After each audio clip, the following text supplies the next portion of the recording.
El 10 de abril de 1919, Emiliano Zapata fue asesinado en la hacienda de Chinameca. Tenía 39 años. Ese día, los disparos no solo apagaron una vida, encendieron un símbolo. Porque a diferencia de otros líderes, Zapata no gobernó un país, no se sentó en una silla presidencial, no firmó tratados desde la comodidad del poder. Zapata fue raíz. Fue voz del campo, lanza de justicia, y eco de una deuda histórica que aún no se paga. Su lucha no terminó con su muerte. Se multiplicó. Y hoy, más de un siglo después, su nombre sigue siendo grito, consigna, y en muchos rincones, esperanza. Zapata no fue un mito fabricado por el tiempo. Fue un campesino con conciencia. Un hombre que, desde el sur, alzó la voz por los que no tenían voz. Su reclamo era claro: la tierra no es mercancía, es vida. Exigía justicia agraria, autonomía para los pueblos, respeto a los usos y costumbres, y dignidad para quienes trabajaban el campo con las manos. Lo hizo con fusil, sí, pero también con palabra. Con un documento que sigue retumbando en la historia de México, el Plan de Ayala. Ahí no pidió poder. Pidió tierra. Ahí no exigió venganza. Exigió justicia. Y por eso incomodó tanto. Porque no buscaba quedarse con lo del otro. Buscaba que cada quien tuviera lo suyo. El gobierno de Venustiano Carranza, que pretendía consolidarse como el nuevo orden revolucionario, lo vio como una amenaza. No por ser un caudillo, sino por ser una idea que no podían controlar. Zapata era independencia del centro, era fuerza comunitaria, era organización campesina desde abajo. Y por eso lo emboscaron. Lo engañaron con una supuesta reunión de paz, y lo acribillaron. Querían silenciarlo. Pero no sabían que su muerte lo haría eterno. Porque Zapata no se fue. Quedó en murales, en canciones, en ejidos, en banderas, en discursos y hasta en el ADN de luchas que siguen vivas hoy. Cada vez que una comunidad defiende su territorio, cada vez que un pueblo indígena exige respeto a su autonomía, cada vez que una mujer o un hombre alza la voz contra el despojo, Zapata vuelve. No como nostalgia, como futuro. Como una advertencia de que un país sin justicia para el campo, no puede llamarse libre. El 28 de noviembre de 1911, en un pequeño pueblo del estado de Morelos, Emiliano Zapata y sus seguidores firmaron uno de los textos más poderosos y radicales de la Revolución Mexicana, el Plan de Ayala. No fue un manifiesto simbólico ni un simple acto político. Fue una declaración de ruptura, una línea trazada con tierra y sangre. En él, Zapata desconocía la autoridad de Francisco I.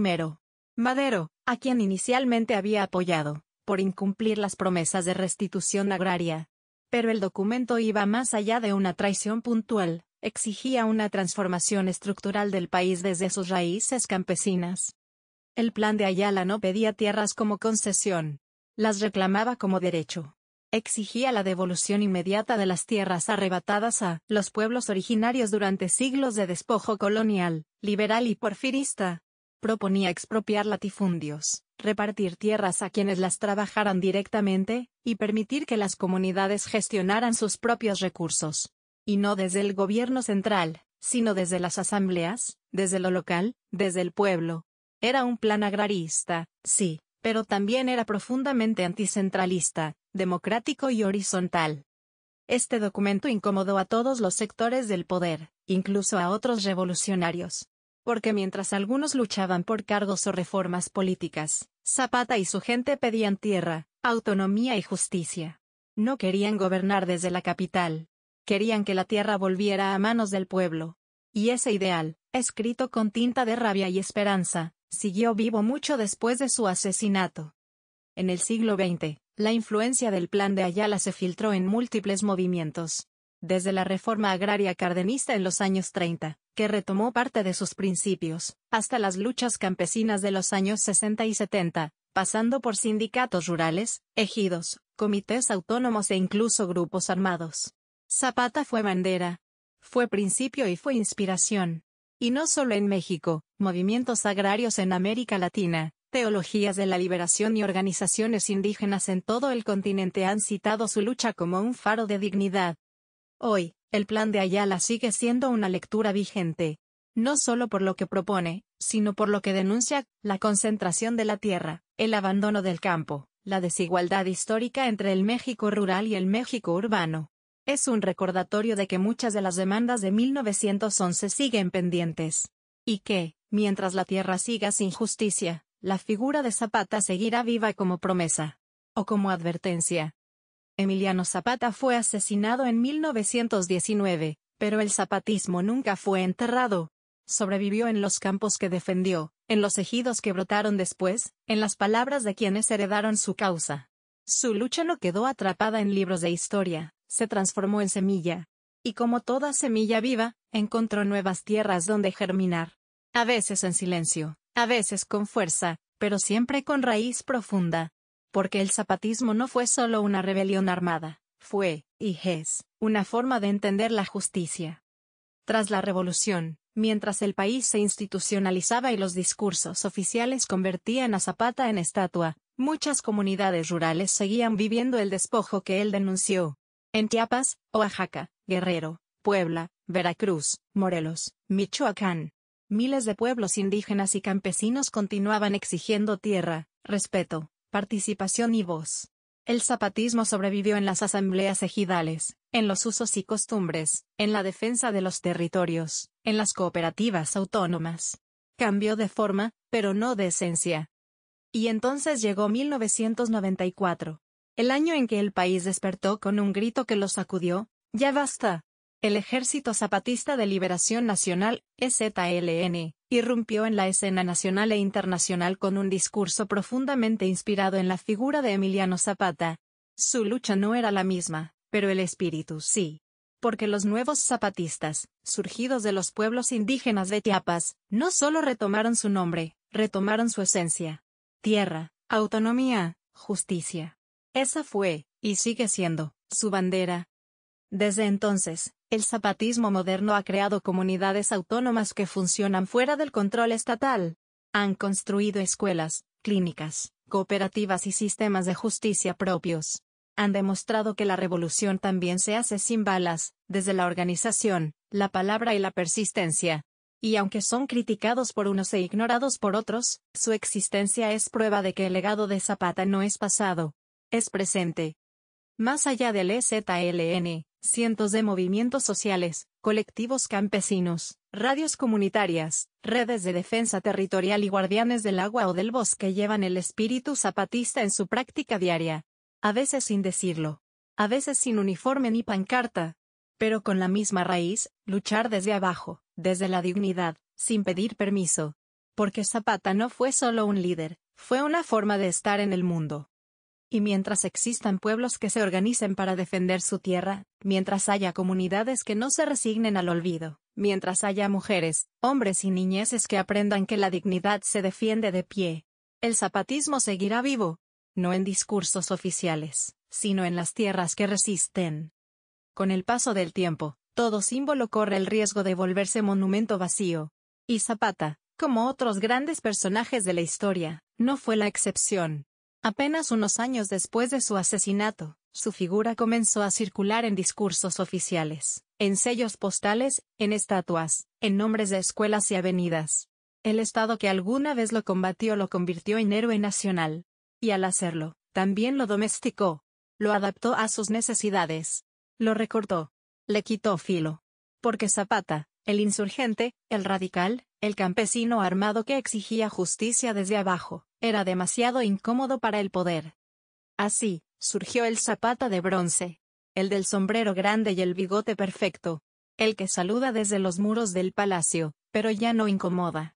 Un Zapata despojado de contexto, convertido en ícono de calendario cívico, en figura decorativa de libros de texto. Un Zapata oficializado, pero neutralizado.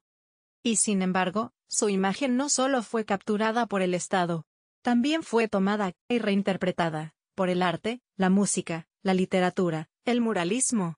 Diego Rivera, Orozco, Siqueiros lo inmortalizaron como símbolo del pueblo. En los corridos, se volvió leyenda. En las películas, ídolo. En la cultura popular, Zapata pasó de ser líder a convertirse en mito. Y como todo mito, fue moldeado una y otra vez según la época. A veces fue símbolo de rebeldía. A veces de nacionalismo.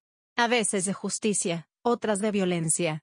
En ocasiones fue feminizado, como en la famosa pintura de Fabián Chaires que generó tanto debate. Zapata montado, en tacones, con torso descubierto. Para unos, una falta de respeto. Para otros, una reapropiación legítima. Lo cierto es que ese retrato desató una discusión que reveló algo más profundo: Zapata sigue siendo territorio en disputa. Y esa disputa es importante. Porque cada vez que alguien invoca su nombre, desde un político que busca votos hasta un colectivo que defiende su tierra, está decidiendo qué parte de su legado quiere honrar, y cuál prefiere olvidar. ¿El Zapata revolucionario o el institucionalizado? ¿El campesino que luchaba por autonomía o el símbolo genérico de la Revolución Mexicana? Lo que no se puede negar es que su imagen sigue vigente. Sigue viva en la memoria colectiva. Sigue siendo punto de encuentro y de tensión.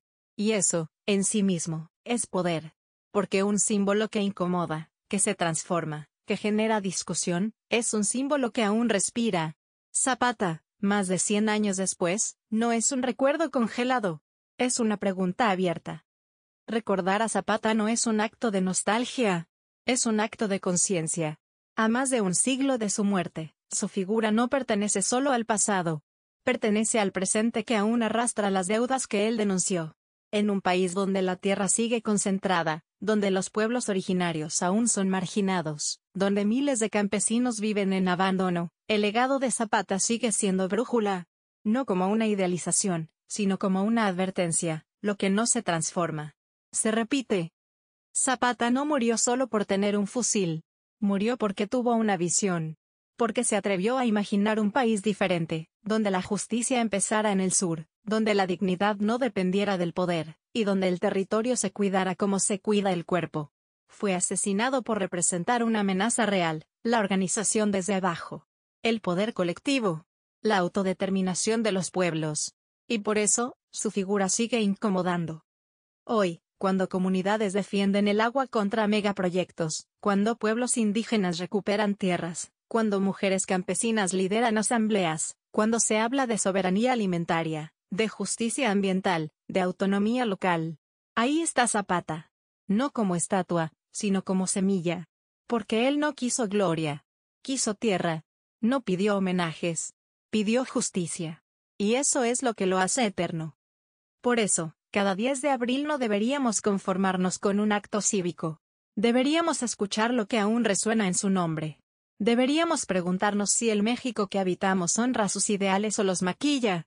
Si su lucha está viva en nuestras decisiones, en nuestras comunidades, en nuestras resistencias cotidianas. Porque la mejor manera de recordar a Zapata no es repitiendo su imagen. Es continuando su causa. Y mientras haya alguien que se niegue a ser despojado, alguien que siembre maíz en tierra recuperada, alguien que diga esta tierra es nuestra con los pies firmes y la voz clara, Zapata no habrá muerto. Seguirá cabalgando en cada palabra que exige justicia. En cada corazón que no se rinde. Porque hay hombres que no se apagan. Se vuelven horizonte.